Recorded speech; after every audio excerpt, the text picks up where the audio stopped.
La arteria aorta se inicia en el corazón como aorta ascendente, luego sigue el callado de la aorta con sus tres ramas, el tronco brachiocefálico derecho, la carótida izquierda y la subclavia izquierda. Luego sigue la aorta torácica descendente, cuando atraviesa el diafragma se llama aorta abdominal. Entonces, es el trayecto que sufre la aorta en su recorrido. Aquí tenemos la aorta ascendente, que es la aorta que está encerrada dentro del saco pericárdico, junto con el corazón. Luego de que sale del saco pericárdico se llama callado de la aorta, con sus tres ramas, tronco brachiocefálico derecho, con la subclavia derecha y la carótida primitiva derecha. Luego tenemos la subclavia izquierda, la carótida primitiva izquierda y la subclavia izquierda. Entonces acá tenemos el callado de la aorta torácica descendente. Aquí vemos en una toracotomía izquierda, cuando se abre el tórax por el lado izquierdo, se ve ampliamente la aorta torácica descendente. Hay una zona de la aorta en el tórax muy importante que se llama istmo de la aorta. El istmo de la aorta es la porción de la aorta que está entre la subclavia izquierda y el ligamento arterioso. Este segmento de aorta, istmo de la aorta, es la porción más fija.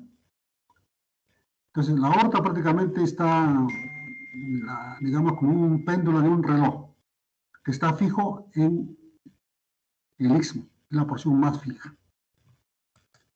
Cuando una persona sufre un accidente de tránsito por automovilismo, cuando va a una gran velocidad y frena por el choque, se produce un movimiento de aceleración y desaceleración en la aorta. Y la porción más fija, que es el istmo, se rompe. Entonces hay una disección de aorta, ¿no? Por ese movimiento que sufre la aorta. La disección aórtica es la separación de la pared arterial entre su capa íntima y adventicia por una gran cantidad de sangre. Entonces se rompe esta porción, la íntima se rompe, la sangre entra en este espacio entre la íntima y la adventicia y se origina una disección de aorta. Entonces la disección aórtica es un desgarro o ruptura de la íntima con creación de falso lumen, extensión anterior y retrógrada de la disección. Acá tenemos un paciente que ha sufrido un traumatismo de la aorta por este accidente de tránsito. Se ve un gran hematoma en el mediastino superior, producto de la disección aórtica. Acá tenemos un paciente con una tomografía axial computarizada en el cual se ve la aorta y por fuera de la aorta se ve, o que diga dentro de la aorta, entre la íntima y la adventicia se ve un hematoma, un gran hematoma.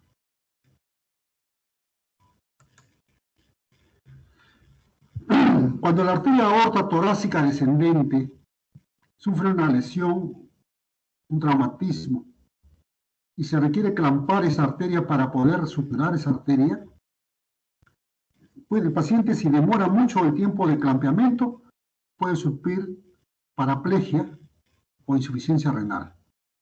Porque cuando uno clampa la aorta en el tórax, en la arteria torácica descendente, digamos, no se irriga bien la médula espinal y puede el paciente terminar parapléjico, o puede haber insuficiencia renal, ¿no? Porque no llega sangre a los riñones. La arteria de Adam-Kewicz tiene una arteria importante, la arteria radicular magna, que es la principal arteria de la médula espinal, nace de la arteria torácica descendente. Entonces, cuando esa arteria se clampa, esa arteria no recibe sangre y puede haber paraplegia. Fíjense ustedes que el tiempo de clampeo de aorta es muy importante. Cuando el clampeamiento de la aorta es debajo de 30 minutos, muy poca probabilidad de paraplegia. Pero cuando se clampa más de 30 minutos, mayor probabilidad. Y si se clampa mayor de 60 minutos, de todas maneras va a haber paraplegia. Cuando uno digamos, va a operar un aneurisma en la aorta torácica descendente, tiene que emplear un bypass atrio-izquierdo femoral, ¿no? Este bypass se saca la sangre de la aurícula izquierda, va a la máquina de circulación extracorpórea, regresa la sangre por la femoral. Entonces la máquina se encarga de irrigar la parte inferior del cuerpo, que el corazón, con su contracción cardíaca, va a bombear hacia la parte superior del cuerpo. Entonces uno puede clampar la aorta y, digamos, operar este aneurisma con este bypass atrio-izquierdo femoral. Acá tenemos un aneurisma de la aorta torácica descendente por una toracotomía izquierda. Aquí el reemplazo por un injerto de Dacron. La aorta abdominal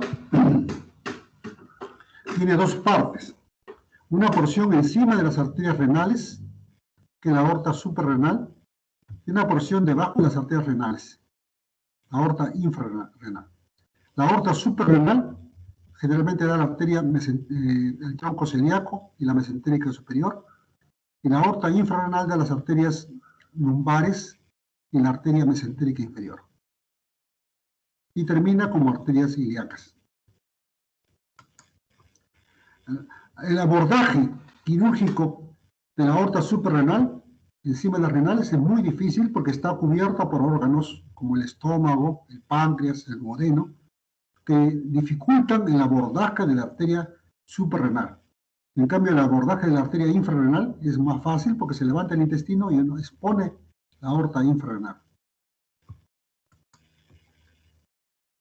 El aneurisma, por ejemplo, debido a la presión que está dentro de la aorta, hay una gran presión y la debilidad de la pared de la aorta. Entonces, esta pared se debilita por la aterosclerosis y, digamos, y por la presión de la arteria que está dentro de él, dilata la arteria y se convierte en aneurisma. La arteria tiene tres capas, una capa íntima, una capa media y una adventicia. El aneurisma se llama aneurisma, una dilatación permanente y localizada de una arteria que tiene al menos el 50% de aumento en el diámetro comparado con el diámetro normal de la arteria. La arteria aorta generalmente tiene un diámetro de 2 centímetros. Cuando tiene más de 3 centímetros, ya es aneurisma, porque está aumentado más del 50% del diámetro normal. Aquí tenemos un aneurisma de la aorta, ¿no? Mayor de 3 centímetros. Ya cuando es mayor de 3 centímetros, cuanto más grande es el aneurisma, más probabilidad que se rompa el aneurisma. La complicación más grave del aneurisma es que se rompa y el paciente muera por esa razón. Una cosa es aneurisma y otra cosa es pseudoaneurisma. Aneurisma es cuando se está dilatada las tres capas de la arteria, la íntima, la media y la adventicia. En cambio, en el pseudoaneurisma solamente hay una capa. Generalmente, la íntima es la que está rodeando el saco aneurismático, pero no hay las otras capas. Un aneurisma puede ser un aneurisma fusiforme, cuando hay una dilatación de toda la pared de la arteria. Cuando solamente existe una dilatación de una de las paredes, se llama aneurisma sacular o aneurisma sacular y fusiforme, ¿no? Cuando hay más deformidad de la arteria. Entonces la arteria puede ser fusiforme, puede ser sacular o aneurisma sacular y fusiforme. Acá tenemos un aneurisma, ¿no? Con un cuello donde se inicia la dilatación de la arteria. Este es el saco aneurismático. Generalmente el saco aneurismático está formado por unas placas de ateroma que están en la pared de la arteria. Estas placas pueden, digamos, separarse y ir por la circulación a los miembros inferiores, produciendo una obstrucción arterial aguda. Los aneurismas más frecuentes se encuentran en la aorta abdominal infrarrenal. La gran mayoría de los aneurismas se localiza en la aorta renal, en la aorta infrarrenal, debajo de las renales.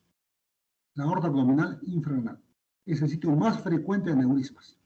Otro lugar frecuente de aneurismas es la aorta torácica ascendente. La etiología del aneurisma, generalmente la gran mayoría son ateroscleróticos, por aterosclerosis, en la gran mayoría de aneurismas. ¿Qué se llama aneurisma? Cuando el diámetro de la arteria es más de 3 centímetros. Este aneurisma aumenta con la incidencia de edad, generalmente se presenta en la época de la vejez, ocurre más frecuente en hombres que en mujeres, mayor de 50 años, una relación de hombre con mujer de 5 a 1. Entonces, ¿quiénes se presentan aneurisma de aorta abdominal? El grupo de alto riesgo son los pacientes mayores de 65 años, generalmente son hombres, son fumadores, son hipertensos y generalmente tienen historia familiar de aneurismas. O sea, algún papá, el abuelo que ya tenía aneurisma, uno puede heredar esa probabilidad de tener aneurisma de la aorta abdominal. ¿Cómo se hace el diagnóstico? El diagnóstico debe hacerse cuando el paciente no tiene sintomatología, cuando es asintomático. En un paciente con un factor de riesgo, hipertenso, fumador, siempre hay que palpar el abdomen, buscar digamos, un bulto en el abdomen, y si ese bulto late, lo más probable es que sea aneurisma. Entonces, se le hace un examen clínico en el abdomen, se encuentra una tumoración pulsátil en el trayecto de la aorta abdominal, y se le indica una ecografía simple de abdomen, y se diagnostica aneurisma. Entonces, el diagnóstico clínico, en la fase asintomática. ¿Bien? Aquí tenemos una ecografía que hace el diagnóstico de aneurisma. Generalmente el diagnóstico es incidental. Un paciente que le hace un examen de abdomen rutinario le encuentran la masa pulsátil. El aneurisma es una bomba de tiempo porque se puede romper.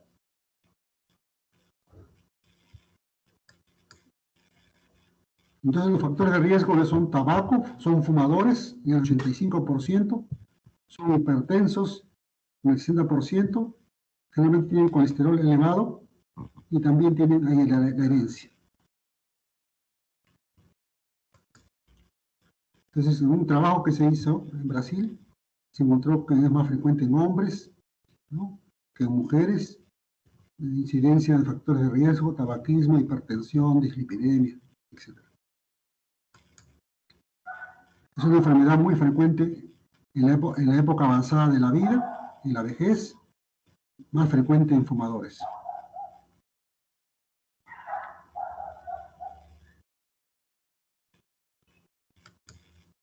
El diagnóstico.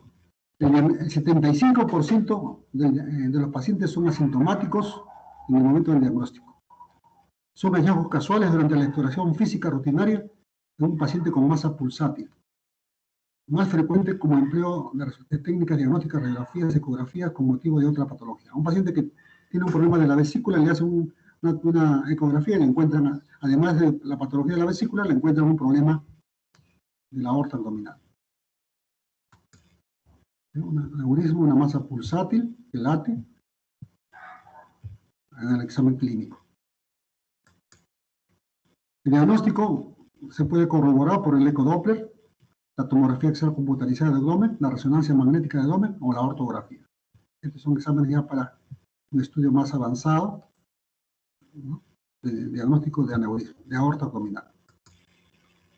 Entonces acá tenemos una angiotomografía en el cual revela el aneurisma de la aorta abdominal infrarrenal.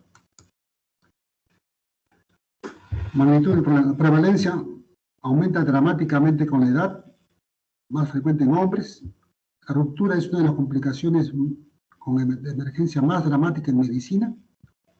La cirugía electiva presenta una mortalidad muy baja de menos del 5%, y si el aneurisma está roto, la mortalidad llega al 50%. Entonces, cuando el aneurisma está complicado, la mortalidad es alta en la cirugía. La ruptura es la principal complicación del aneurisma. Se rompe y el paciente se muere. La atrioembolia es la segunda complicación. Entonces, el paciente dentro del aneurisma tiene placa de calcio, placas de ateroma que se pueden desprender a la circulación y producir una tromboembolia, produciendo una obstrucción arterial aguda. El factor más importante de ruptura es el tamaño. Cuanto más grande es el aneurisma, más facilidad de romperse. El embolismo en un aneurisma de la aorta abdominal provoca una necrosis en el dedo por obstrucción de una arteria periférica. Cuando más grande es el aneurisma, más chance de romperse. Una bomba de tiempo. ¿Cuándo debe operarse un aneurisma? ¿Cuándo debe indicarse la cirugía? Cuando el aneurisma es mayor de 5.5 centímetros en su diámetro transverso. Cuando es sintomático, cuando hay dolor o cuando está complicado. Cuando el paciente se rompe y se baja la presión, hay dolor abdominal. Hay shock. El tratamiento puede realizarse de dos formas. Una reparación quirúrgica abierta y una reparación endovascular. La selección dependerá de la anatomía individual y de los factores secundarios como la edad del paciente y los riesgos asociados a la anestesia y la cirugía. ¿Cuándo sospechar que el paciente tenga aneurisma de aorta abdominal? Cuando hay dolor abdominal, hay una masa pulsátil abdominal y el paciente está hipotenso. Entonces, esto diagnostica aneurisma de aorta abdominal roto. Dolor abdominal, masa pulsátil abdominal y baja la presión. Alberto Einstein murió por una ruptura del aneurisma de aorta abdominal.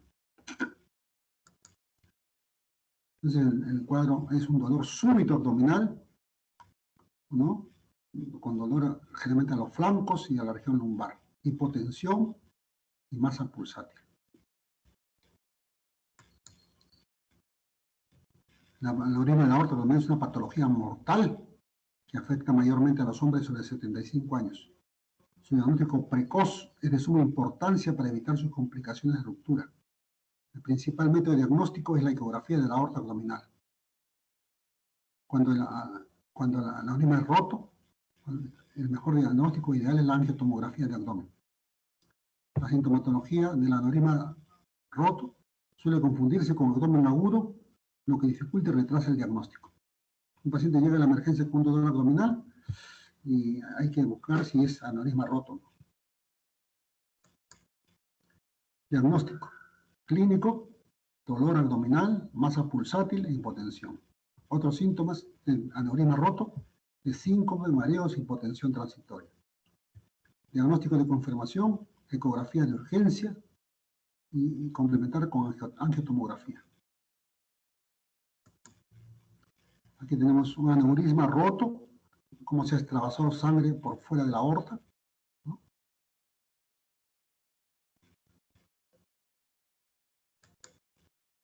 Aneurisma de aorta abdominal, mortalidad. Por su tendencia a rotura y embolización se tiende a reparación quirúrgica aún siendo asintomáticos.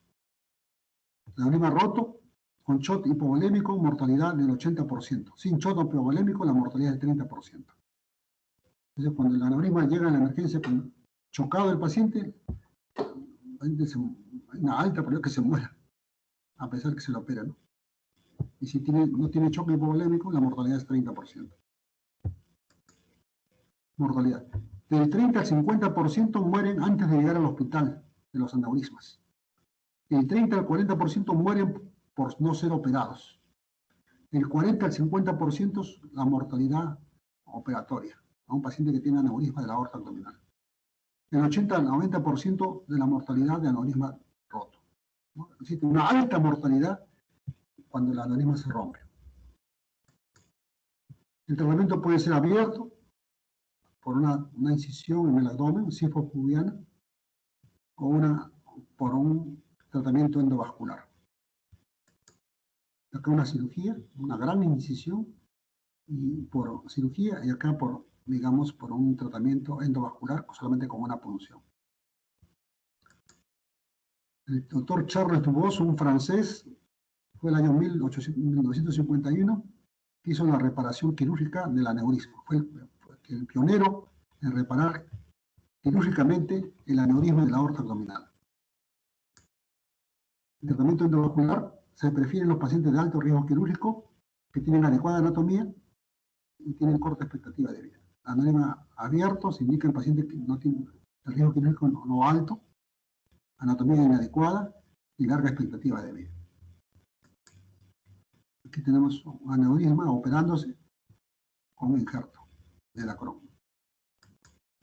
Aquí vemos una incisión cifopubiana, se llega a la aorta, se clampa la aorta, por arriba y por abajo, se corta el aneurisma, se abre, se sutura las arterias lumbares que están saliendo de la aorta, se pone un injerto, se anastomosa en la parte proximal y distal, y luego se cierra las capas de la aorta dilatada encima de ella. El tratamiento endovascular es un tratamiento menos invasivo, hay menor mortalidad, pero la durabilidad del injerto todavía está en, digamos, no se sabe, y es un tratamiento costoso, porque el injerto es muy costoso. Un argentino, el doctor Juan Carlos Parodi, fue el que diseñó la técnica de emplear el tratamiento endovascular en el año 1990, cuando el doctor trabajaba en Estados Unidos en la clínica Cleveland. El tratamiento endovascular tiene un ingreso por la arteria femoral, se hace una punción y por ahí se mete un catéter hacia la aorta y a través de ese catéter se introduce el injerto. Aquí el injerto que se desprende y se fija en la aorta infrarenal.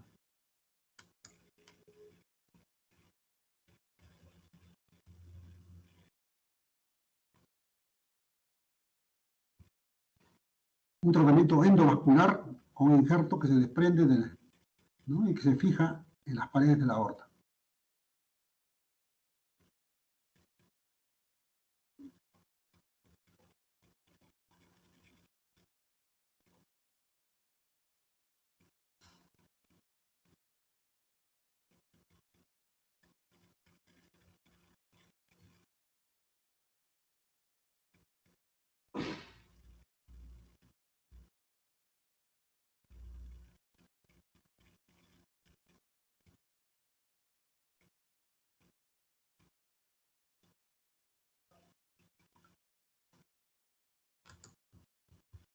Entonces, los pacientes de tratamiento endovascular son pacientes de alto riesgo para cirugía convencional y con anatomía favorable. Con la tecnología ha ido mejorando este tipo de tratamiento. Hay menor tiempo operatorio, no se hace la aparatomía, no se hace manipulación intestinal, menor incidencia de hilo posoperatorio, requerimiento de transfusiones, mejor control del dolor posoperatorio, menor estancia en UCI y menor mortalidad perioperatoria. Entonces, pacientes, digamos, el algoritmo para manejar el aneurisma de la aorta es un paciente con una masa pulsátil en el abdomen, mayor de 65 años, historia de fumar, historia familiar también de estos pacientes. El diagnóstico se complementa con una ecografía y cuando tiene menor de 5.5 centímetros, observación del paciente. Si tiene más de 5.5 centímetros, ya hay que indicar cirugía. Y cuando no se encuentra el aneurisma, hay que buscar otra causa de molestias en el abdomen.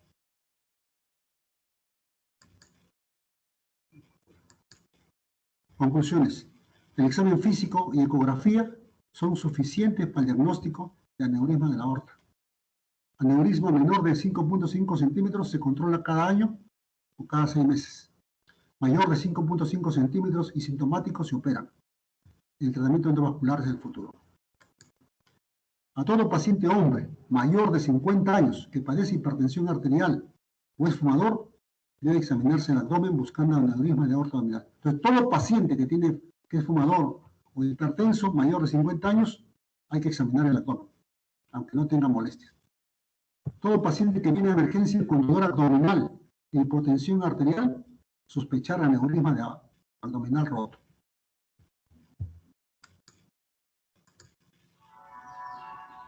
Dentro de la patología arterial, los aneurismas son dilataciones de las arterias y se producen por una degeneración de la pared, pierde consistencia y por la tensión que las arterias llevan a la tensión del organismo, se produce una dilatación de ciertas áreas en las que la más habitual suele ser por debajo de la renal. Lo que es la aorta es la arteria principal del organismo que sale del corazón, que nos distribuye la sangre al resto del cuerpo, y es por debajo de los renales, justo por esa hipertensión y porque el punto de mayor presión suele estar, como en toda bifurcación, en ese punto, por esa debilidad de la pared se va ensanchando. Sobre un calibre que en condiciones normales debe tener entre 2 a 2,5 centímetros, alcanzan calibres de más de 5, 6, 7, 8 centímetros de tamaño. ¿Qué riesgos puede tener cuando se tiene una dilatación de aorta? Primero, romperse como un globo, cosa que ocurre relativamente frecuente y que en estudios a nivel europeo y a nivel de lo que es la sociedad occidental, aproximadamente tenemos como unos 1.000 casos por millón de habitantes.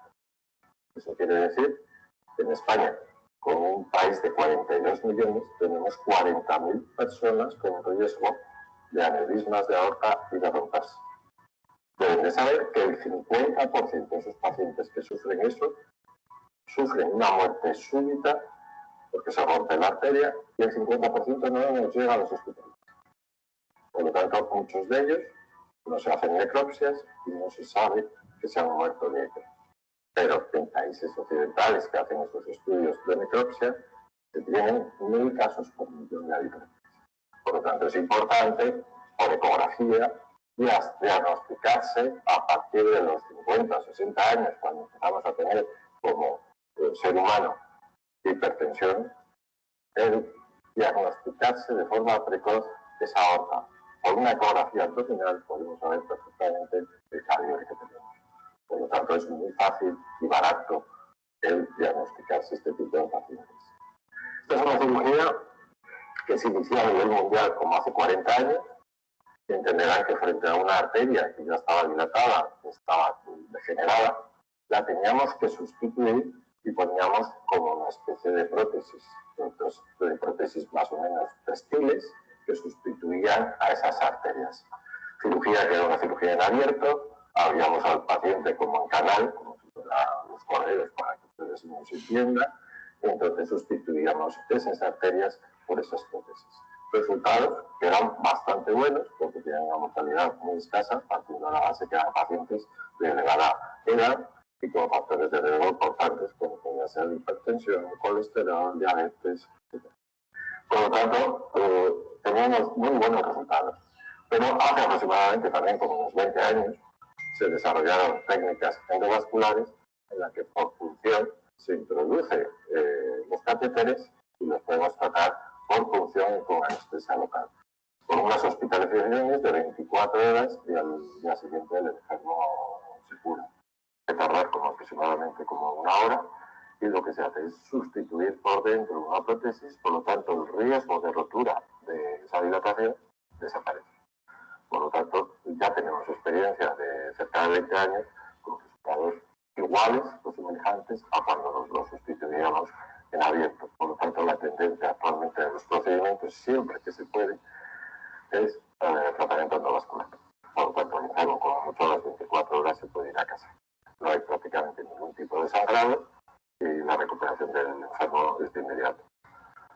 El riesgo de rotura, como he comentado anteriormente, es el 50% de esos pacientes. Estamos hablando de 1.000 pacientes por millón. Pues le quitamos el riesgo de rotura y de muerte.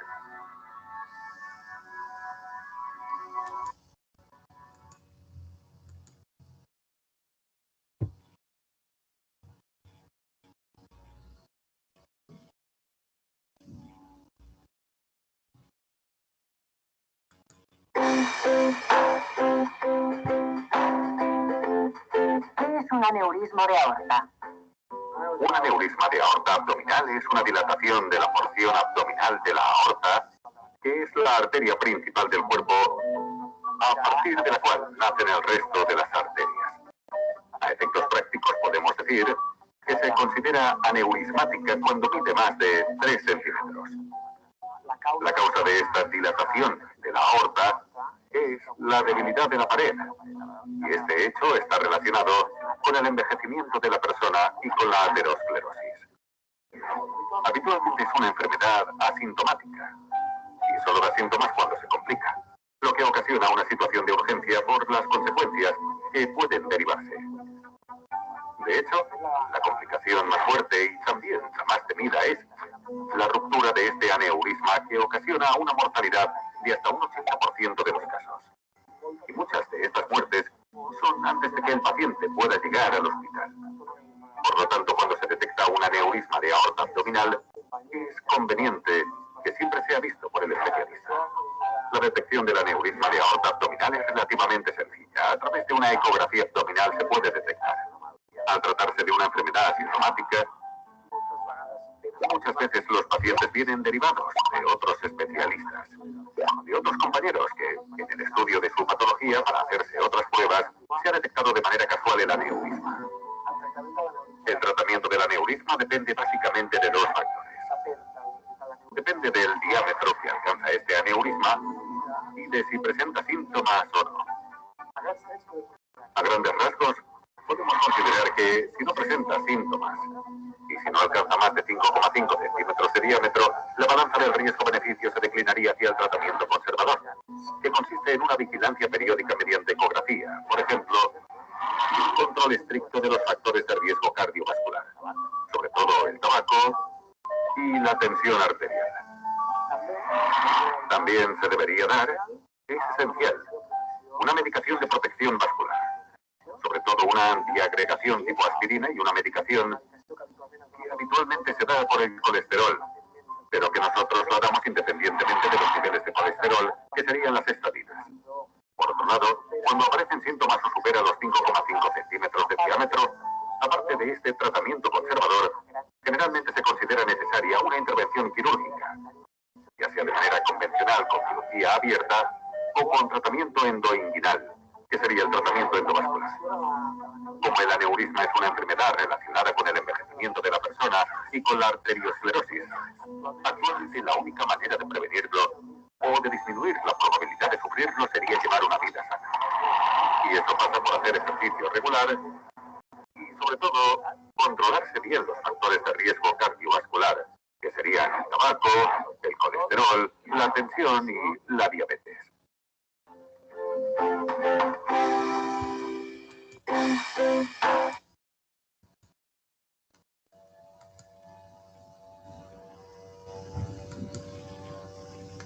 Muy bien. No sé si han escuchado el audio. ¿Han escuchado la película? Sí se escuchó, doctor. Ah, muy bien, estoy contento por eso. ¿Alguna pregunta sobre la clase, por favor? Sí, doctor, yo tengo una consulta.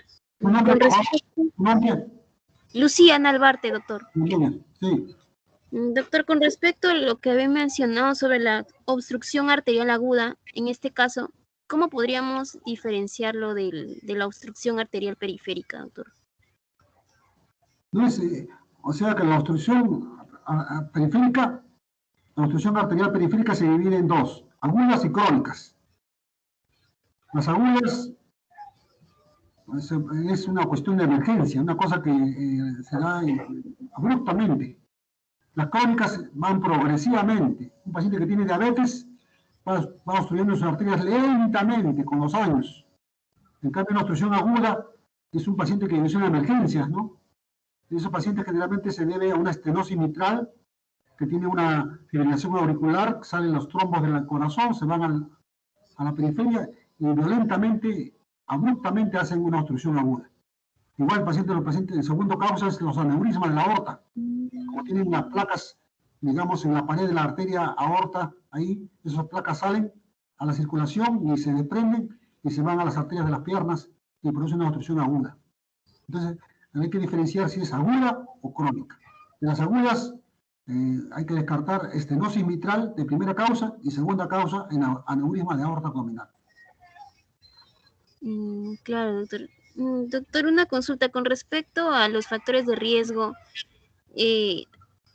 ¿Sería necesario hacer por ejemplo, bueno, independientemente si tenga factores o riesgo, ¿no, doctor? Tendría que hacerse la prevención en este caso, si el paciente es varón y es mayor a 65 años. Solo en esos dos factores, si es mayor a 65 y de sexo masculino. Bueno, nosotros, digamos, en los últimos años se ha alargado la vida de las personas. O sea, las personas viven más tiempo. Antes las personas se morían a los 40, 50 años. Ahora la edad promedio de que se muera la gente es a los 70, 80 años. O sea, con los años se ha logrado que la gente viva más. Pero el problema es que la gente vive más, pero con enfermedades crónicas. La gente vive 70, 80 años, tiene una diabetes, tiene una presión alta, tiene colesterol, tiene problemas de los huesos, no pueden caminar. Entonces, para evitar todas esas enfermedades crónicas que tiene la persona, que, digamos, su calidad de vida es mala, de esas personas ancianas, lo mejor es el estilo de vida.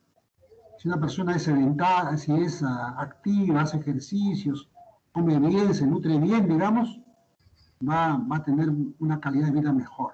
Va a vivir más tiempo, pero con mejor calidad de vida, en general. Doctor, así esté llevando un estilo de vida saludable, ¿se recomendaría hacerle la ecografía? O sea, como un método preventivo, quizá. No solamente a aquellos pacientes que se le palpa el abdomen, se le palpa, digamos, una masa pulsátil. No cualquier paciente, sino pacientes que tienen una masa pulsátil, uno le encuentra una masa pulsátil en el abdomen, hay que descartar que no tenga aneurisma. No cualquier paciente se hace ecografía. Sí, doctor. Gracias, doctor. Me quedó claro.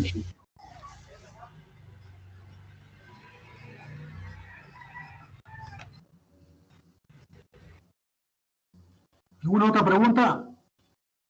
Sí, doctor. Sí. Doctor, buenas Sí, tardes. Yanela. Gracias. Yanela Medina, doctor. Una consulta. Si bien se le trata profilácticamente al paciente que tiene menor a 5.5 centímetros, si ya sobrepasa y podría tener riesgo de ruptura, ¿qué otro tratamiento se sumaría a ello que ya tenía en el paciente? ¿O se sigue manteniendo el profiláctico de antiagregado? Los pacientes que tienen factores de riesgo hay que, digamos, como le digo, lo más importante es que controlar los factores de riesgo. O sea, hay que controlar que su presión no esté alta, que hacerle controles periódicos de colesterol, triglicéridos, ¿no? Que no fume, si es diabético que tenga su glucosa normal. O sea, en toda enfermedad vascular es importante controlar los factores de riesgo, porque si no se controla esto, la enfermedad sigue avanzando. Entonces hay que controlarla. Se ha demostrado que el uso de antiplaquetarios, clopidogrel, aspirina y el uso de estatinas logra disminuir la incidencia de mortalidad en estos pacientes.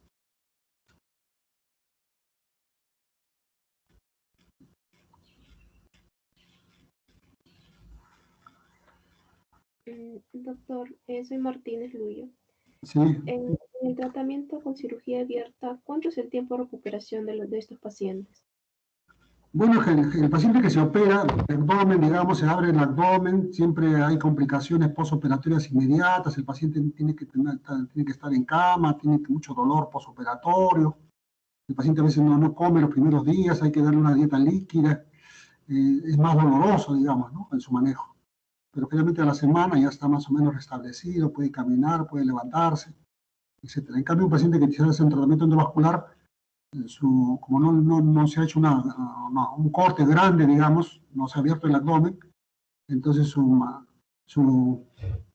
digamos, su control es menos doloroso, ¿no? Es mejor, o sea, el paciente puede levantarse rápidamente, etc. Menos complicaciones postoperatorias. Gracias, doctor. Muy bien. Doctor, le habla Melgarejo. Quería saber cuáles eran las complicaciones de los endoinjertos. El problema de los endoinjertos, primeramente, es uno que es un tratamiento muy costoso. El injerto es costoso, más de $10.000, es un tratamiento muy costoso. Segundo, requiere que el hospital tenga un aparataje muy bueno, un angio digamos, un equipo de cateterismo, digamos, que sea muy sofisticado, ¿no? Cuesta más o menos $1 millón, un aparato que tenga alta resolución, ¿no? O sea, requiere un personal muy bien entrenado que haga ese tipo de intervenciones, y segundo, que requiere que el hospital tenga un gran aparataje, ¿no? Digamos, la máquina, digamos, de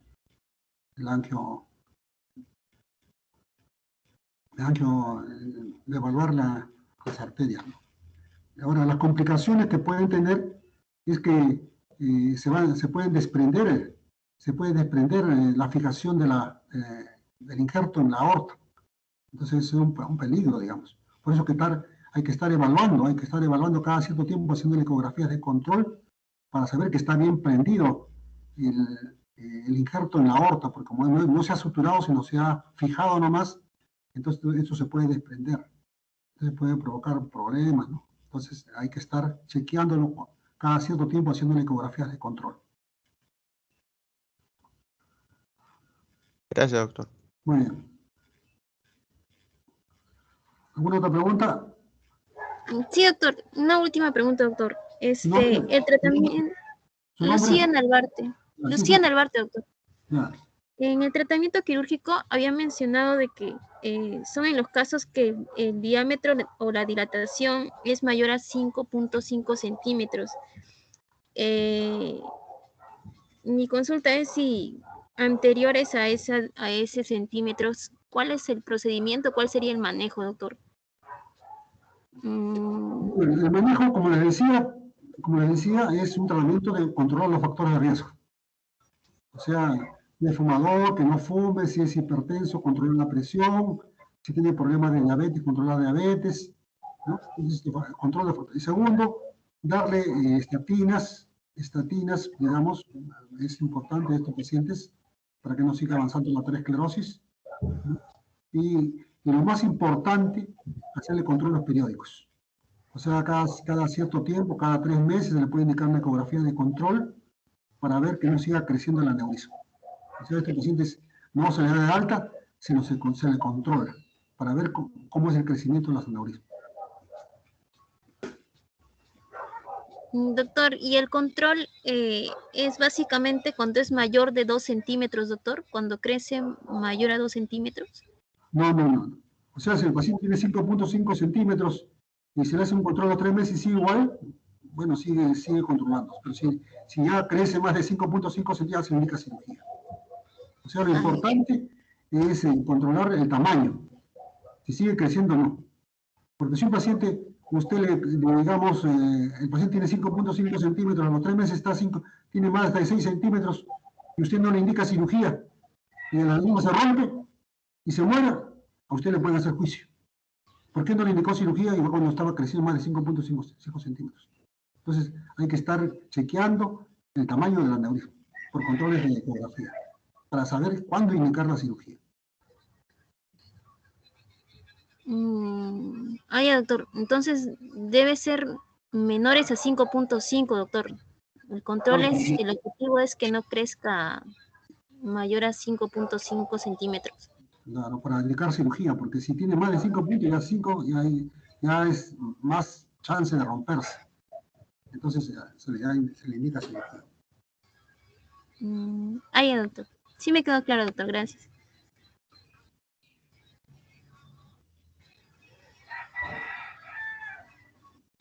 ¿Alguna otra pregunta? ¿Alguna duda?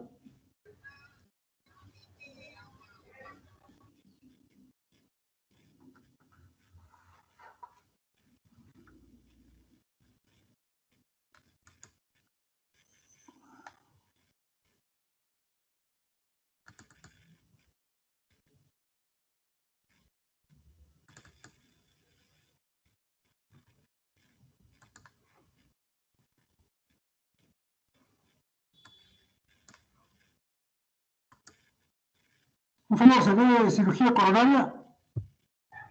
Sí, doctor, se ve. Ya. Entonces vamos a